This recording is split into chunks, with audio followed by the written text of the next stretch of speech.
lagi kita akan masuk dalam materi yang berikutnya, yaitu terkait dengan interface design.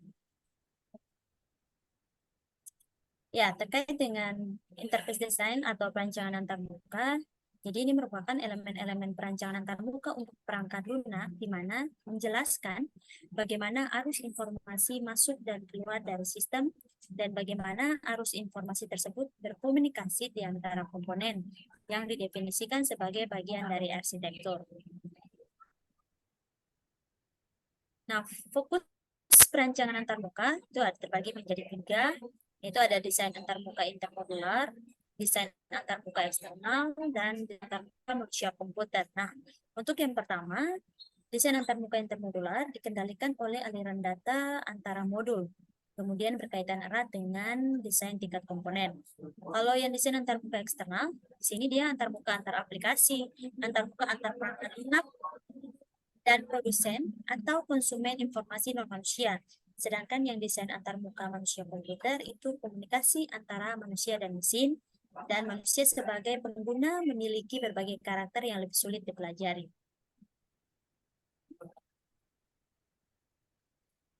Nah, ada 3 aturan emas dari Theo Mandel dalam perancangan antarmuka pengguna.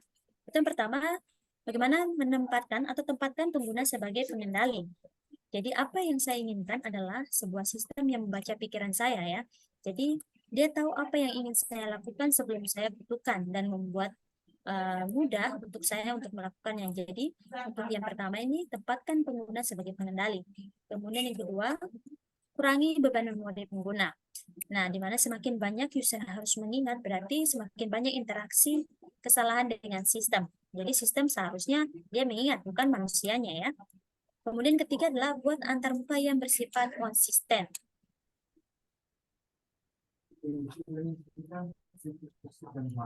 Nah, yang pertama, tempatkan pengguna sebagai pengendali. Jadi, mendefinisikan interaksi sehingga tidak memaksa pengguna atau user untuk melakukan aksi-aksi yang tidak diperlukannya dan tidak dikehendakinya. Nah, sediakan interaksi yang bersifat fleksibel. Jadi, misalnya, keyboard, mouse, pena digitizer, touchscreen. Nah, memungkinkan interaksi pengguna yang dapat diinterupsi atau dibatalkan. Sembunyikan hal-hal internal yang bersifat sangat teknis dari pengguna. Rancangan interaksi langsung dengan objek-objek yang tampak di layar monitor pengguna, atau what you see is what you get. Nah, yang kedua, terkait dengan kurangi beban memori pengguna. Nah, jadi di sini kurangi short-term memori pengguna, jadi menyediakan icon visual, memberi default, pilihan bisa reset, mendefinisikan tombol shortcut yang intuitif. Misalnya contohnya kita menggunakan tombol ALT ya, plus P untuk printer.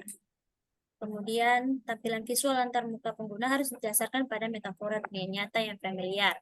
Informasi buku bank, layout mesin, dan lain sebagainya. Nah, tampilan informasi dalam bentuk progresif, jadi informasi umum dilanjutkan dengan detail.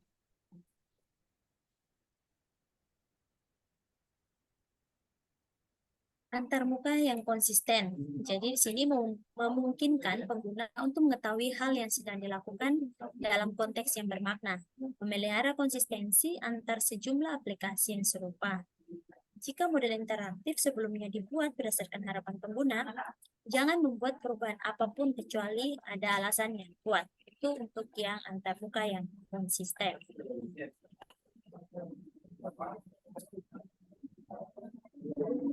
Model antarmuka pengguna. Jadi di sini ada 4 model ya. 4 model yang berbeda memainkan peranan saat suatu antarmuka pengguna dianalisis dan dirancangkan ya. Yang pertama, pengguna menentukan model pengguna, software engineer membuat model perancangan, end user membangun model mental atau persepsi sistem, dan yang keempat, pengembang membuat model implementasi. Jadi ada 4 model antarmuka pengguna. Nah, untuk yang pertama, ini model pengguna dibuat untuk mendapatkan profil para pengguna akhir sistem atau end user. Jadi pengguna ini tersendiri dia dapat dikelompokkan menjadi pengguna pemula, pengguna berpengetahuan yang tidak sering menggunakan sistem, pengguna berpengetahuan yang sering menggunakan sistem. Jadi ada 3. Nah, untuk model desain yang tadi untuk software engineer, di sini model desain dari seluruh sistem menggabungkan data, arsitektur, antarmuka, dan representasi prosedural dari perangkat lunak. Kemudian ada model mental dari perspektif sistem. Jadi adalah gambaran sistem yang ada di kepala para pengguna akhir atau end user. Jadi tingkat ketepatan deskripsi sangat bergantung pada profil-profil pengguna seperti pada pembahasan sebelumnya. Nah, kemudian yang keempat ada model implementasi. Jadi pada dasarnya model implementasi ini menggabungkan manifestasi yang tampak dari luar sistem berbasis komputer digabungkan dengan informasi-informasi pendukung lainnya yang mendeskripsikan sintaks-sintaks dan semantik antar pengguna. Nah, saat model implementasi dan model mental penggunanya sesuai, nah maka para pengguna secara umum akan merasa nyaman dan perangkat lunak dapat menggunakannya secara efektif.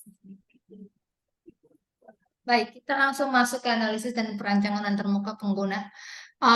Pada dasarnya sebuah proses analisa dan perancangan interface itu bersifat iteratif dan bisa direpresentasikan dengan model spiral.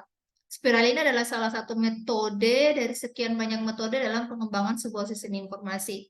Nah, analisis dan perancangan interface itu sendiri mencakup 4 aktivitas besar dalam kerangka kerja.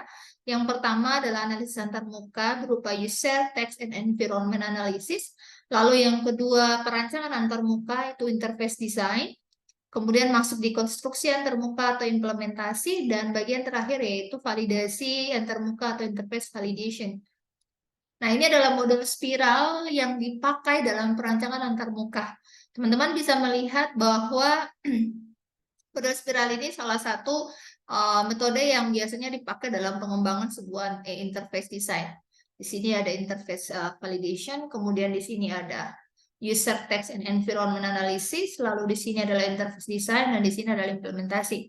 Nah, proses ini akan semakin hari semakin intinya dia tidak akan berhenti sampai kepada 4 tahap ini dia memenuhi standar yang diinginkan oleh user. Ketika kita bangun sebuah sistem, biasanya user itu akan mempunyai yang namanya requirement analysis, sehingga nanti di bagian pertama ketika user kemudian tugas-tugas apa aja, lalu kebutuhan dari sistem itu yang akan dianalisis, setelah itu akan masuk dalam interface design, bahkan setelah itu implementasi, baru lanjut ke interface validation, di mana di sini nanti user akan memvalidasi sistemnya sesuai dengan kemauan mereka atau tidak. Nah, kita masuk ke analisis antarmuka. Biasanya end user akan berinteraksi dengan sistem melalui antarmuka atau interface pengguna yang dimilikinya. Pekerjaan-pekerjaan yang harus dilakukan oleh pengguna atau end user ini biasanya direpresentasikan sebagai bagian dari sebuah antarmuka pengguna, melingkupi lingkungan tempat pekerjaan yang akan dikerjakan. Nah, sasaran dari perancangan antarmuka pada dasarnya adalah untuk mendefinisikan sejumlah objek antarmuka pengguna dan aksi-aksi atau tindakan serta representasinya pada layar yang memungkinkan pengguna untuk melakukan semua pekerjaan yang telah didefinisikan. Nah, masuk ke implementasi berisi tentang konstruksi antarmuka yang biasanya berupa pembuatan prototype yang memungkinkan adanya sebuah skenario untuk dievaluasi. Nah, ini lanjut di validasi antarmuka. Fokusnya pada kemampuan antarmuka pengguna dalam mengimplementasi setiap pekerjaan pengguna secara benar. Kemudian tingkat kemudahan pengguna antarmuka pengguna. Lalu berikutnya bagaimana penerimaan pengguna pada suatu interface sebagai alat yang bermanfaat dalam pekerjaan mereka. Nah, ini contoh adalah salah satu interface design yang dibuat ya. Di sini adalah main window, kemudian adalah status window dan sebagainya. Ini cukup sederhana. Lalu di sini ada people, entry, form, tabel, dan sebagainya. Di sini ada objek, kemudian label, field. Nah, biasanya bagian-bagian yang ada pada sistem itu akan divalidasi, ya. Kemudian dijelaskan fungsi-fungsinya seperti apa. Misalnya di field box, tipenya field box, namanya ada namanya sekian, lalu deskripsinya seperti apa. Lalu button 1, kemudian ada RTFS box dan sebagainya. Nah, ini screen design, di mana apa namanya biasanya untuk membuat sebuah desain kita perlu adanya sebuah screen ya. Lalu ini screen design dari data spasial, di mana ada peta, kemudian ada informasi dan berisi tentang apapun yang berkaitan dengan pekerjaan daripada user. Tools for screen design itu bisa ada balsamic mockup ya, kemudian ada Mooncake Build ya, lalu ada aplikasi mockup, lalu ada Mockflow, kemudian ada Hotblow, lalu ada InVision, ada Just Photo dan sebagainya. Perlu diketahui bahwa ketika kita bikin sebuah mockup atau interface UI ya, interface design itu biasanya ada beberapa tools yang biasanya teman-teman bisa gunakan. Kalau sekarang mungkin udah mudah ya, tidak perlu lagi kita ngoding gitu, tinggal langsung memakai aplikasi-aplikasi yang sudah ada, tinggal drag and drop dan langsung bisa menjadi sebuah apa namanya screen design yang bagus. Nah, untuk praktikumnya nanti kita akan masuk untuk praktikumnya ya. Kita akan pakai Figma, nanti teman-teman boleh sembari mengikuti. Dan baik, kita langsung masuk ke praktik untuk UI desainnya. Ini sebelumnya kalian silakan buka Figma ya. Nah, di sini nanti desainnya akan jadi seperti ini, kurang lebih sederhananya. Ya, nanti ini yang akan kalian coba gitu kan untuk pengenalan dari UI UX design. Nah, sekarang silakan buka aplikasi Figma-nya. Lalu setelah itu kita, sebelum kalian masuk lebih jauh, kalian install dulu user profile dan icon link, nanti di export community. Silakan dicari user profile, ya. Kemudian klik misalkan, lalu pilih open Figma, nanti akan ada tulisan tryout. Begitu juga yang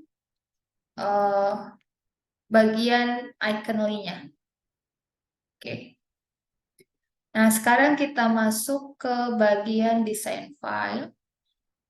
Nah, di sini filenya sudah ada, silakan kalian ketik praktikum UI design.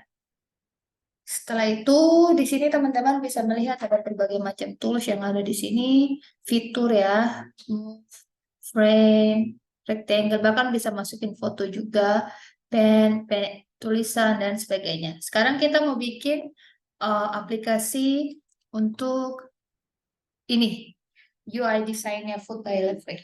Silakan klik frame, kita bikin berbasis mobile, klik iPhone 8 ya. Pada bagian ini klik home page. Oke. Nah, karena ini tulisannya masih ini, dia masih kosong, kalian masih agak susah gitu ya. Sehingga kita, nah di sini ada bagian rule-nya. Nah, untuk cara lihatnya klik desainnya, kemudian nanti ada bagian rule-nya. Ya, di sini. Kalau di sini, ya. Kemudian pilih yang ada tulisan rule. Nanti akan muncul. Nah, sekarang kita mau atur untuk ininya. Kemudian ini biar ada, kita tahu ada batasannya. Ya. Setelah itu kita bikin seperti gambar yang ini. Kalian ketikkan aja pakai teks di sini, Hai Arni, nama kalian ya. Nah, ini tulisannya bisa kamu coba-coba bentuk hurufnya. Terserah bebas, font size-nya mau dibikin seperti apa. Ini ada bold dan sebagainya. Saya ketik di sini. Nah, sebelum itu silakan download icon-icon ya dari makanan. Oke. Setelah itu kita masukin rectangle di sini. Ya. Di sini.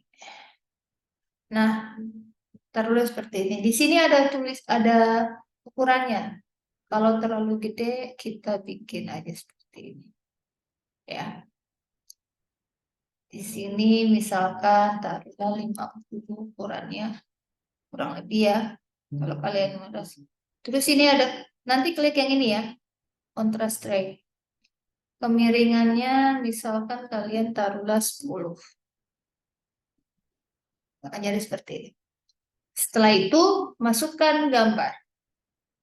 Ya, kalian taruh aja di sini, kita mau masukkan gambar. Masukkan gambarnya. Kalian pilih ya, tadi kan kita udah install apa tadi ya? User profile ya. Nah, sekarang kalian tinggal masukin untuk user profile-nya. Klik ini, user profile.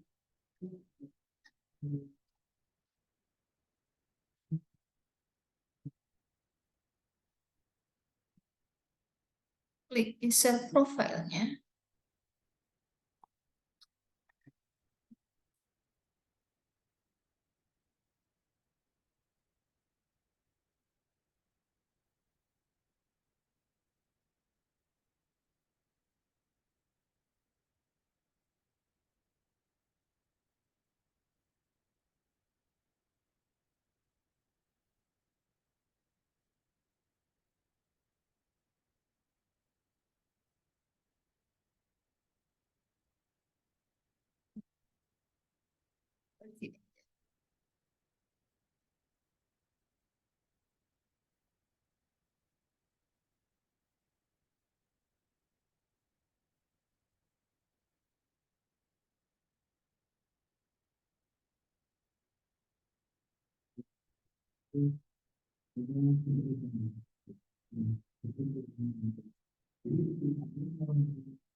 Plugin ya, klik plugin, lalu pilih yang ada tulisannya user profile.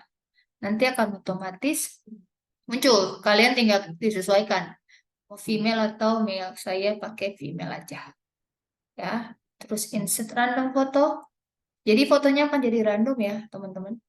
Dia akan jadi seperti ini. Nah, ini tinggal kamu mau edit, mau bikin kayak gini juga boleh, terserah, bebas ya. Setelah itu kita bikin lagi tulisan seperti ini. Apa yang ingin kamu makan hari ini? Silakan masukkan rectangle. Ya, taruhlah di bawah seperti ini, dikecilin aja.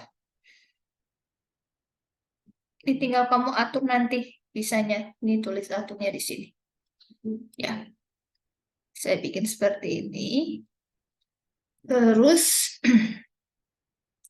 ketik tulisan di sini. Ini ntar dulu.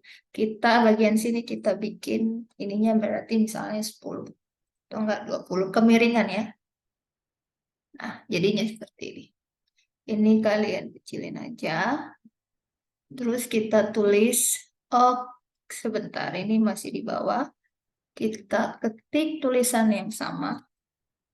Terus di copy aja di sini. Kalian tinggal tulis apa yang ingin kamu makan hari ini. Apa yang ingin kamu makan hari ini. Oke. Ini bisa dibesarin.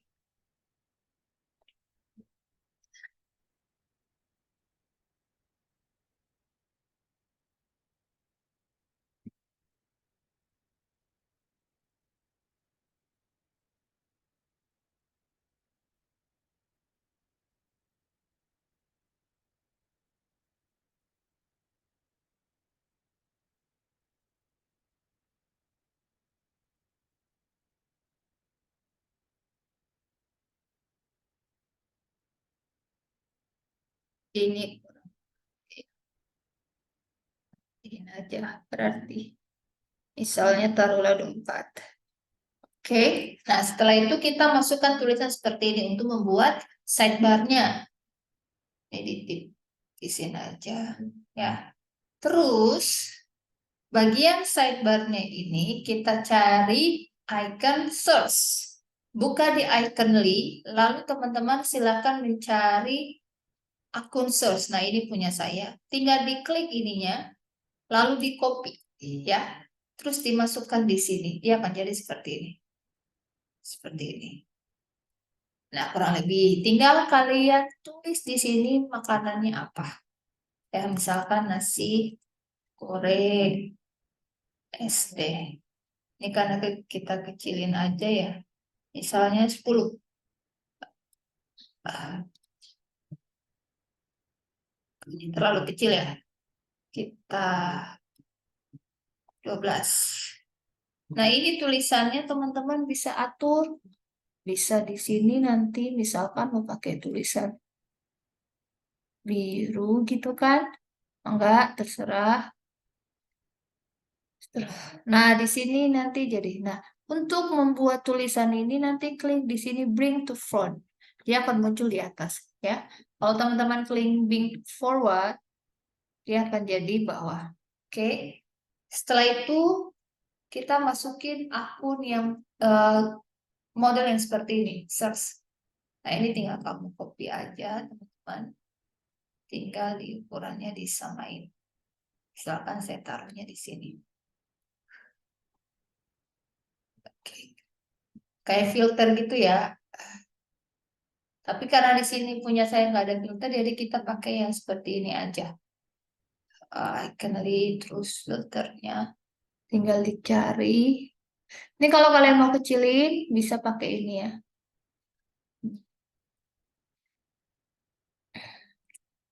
Saya pakai yang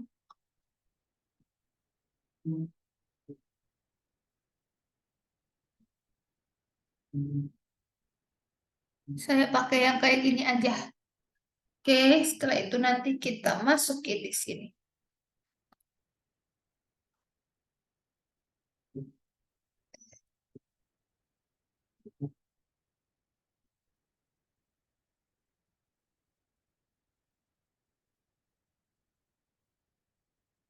Nah, ini kalian bisa besarin. Ini sebenarnya ikonnya salah ya, harusnya ikonnya cari. Nah, ini tinggal kalian bisa ganti tulisannya. Misalnya warna putih.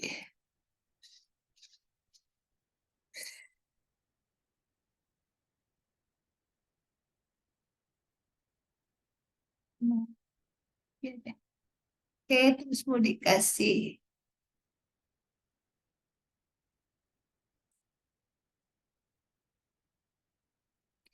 dikasih tulisan bebas terserah. Nah, seperti ini. Setelah itu kita akan buat akun yang kayak gini. Karena di bagian sini kamu kasih aja warna hijau. Ininya kasih warna hijau. Oke. Nah, ini.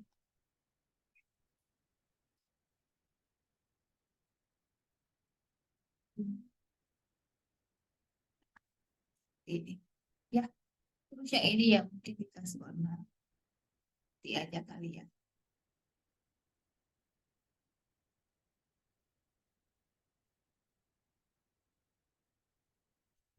Sudah. Setelah itu kita mau bikin kode-kode seperti ini. Nah, silakan kalian bikin juga sama. Pilih rectangle di sini. Ukurannya disesuaikan aja. Ya. Setelah itu kita bikin bentuk bundaran. Misalkan di sini 10. Ya akan jadi seperti ini. Nah, pada bagian ini kan semuanya warna ini diganti warna putih. Diganti warna putih. Sorry. Warna putih ya. Terus pilih bagian stroke, terus ada tulisannya efek. Sorry.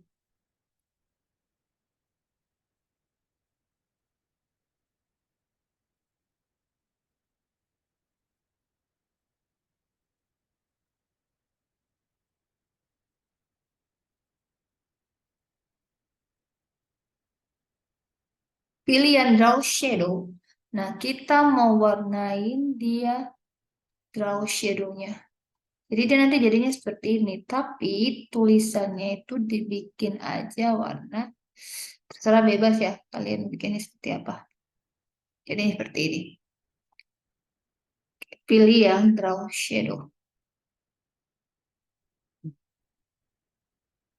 Nah nanti dia jadi. Ntar ya. Jadinya seperti. Ini nggak aktif draw shadownya. Tinggal kalian bikin dia modelnya kayak gimana. Mau di blurnya berapa dan sebagainya. Oke, nah ini warnanya dikasih aja warna ini, abu-abu, gray.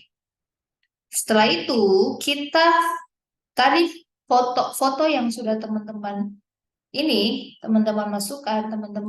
masukkan di dalam itu. Misalkan di sini saya pakai ikonnya serapan. Ya, saya pilih ikon sarapan misalkan seperti ini ya. Saya copy aja, terus saya masukkan di sini pasti ya. Nah, untuk ini maka dibikinlah bring to font supaya dia munculnya di sini di atas gambar. Nah, kayak gitu. Silakan tinggal diketik di sini tulisannya breakfast. Breakfast ini nggak usah di bold.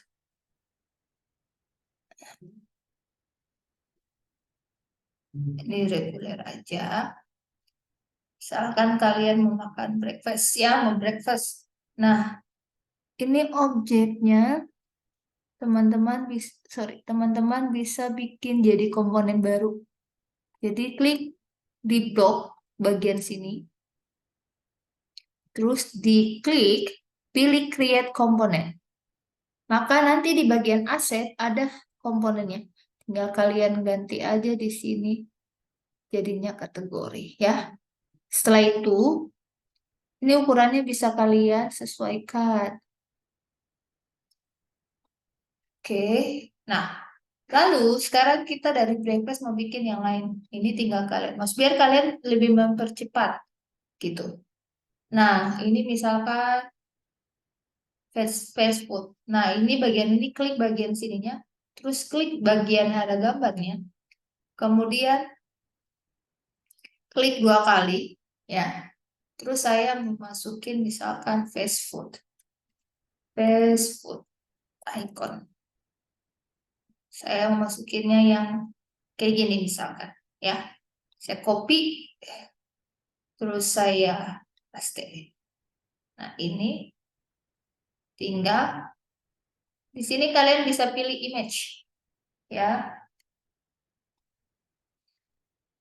Misalkan di sini fast foodnya. Oke, nah ini rubah kan? Sorry. Ininya ini kita ulang tadi.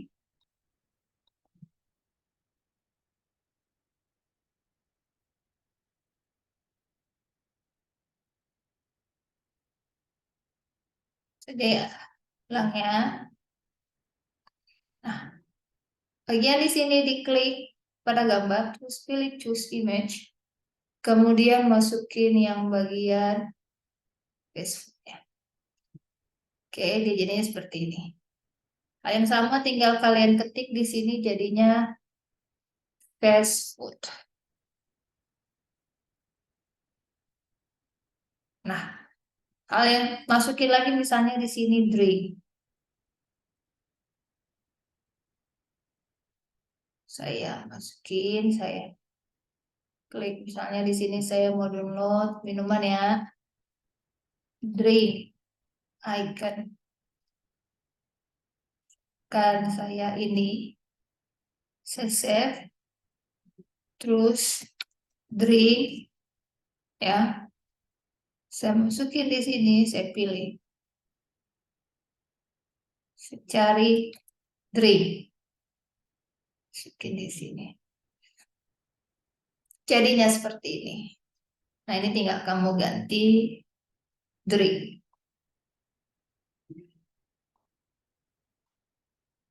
Nah, Jadinya seperti ini kurang lebih untuk tampilan UI desainnya. Untuk mempercantik teman-teman bisa mempelajarinya lewat internet dan semoga untuk menambah pengetahuan tentang UI design dan UX design. Sekian materi hari ini dan terima kasih untuk kesediaan waktunya.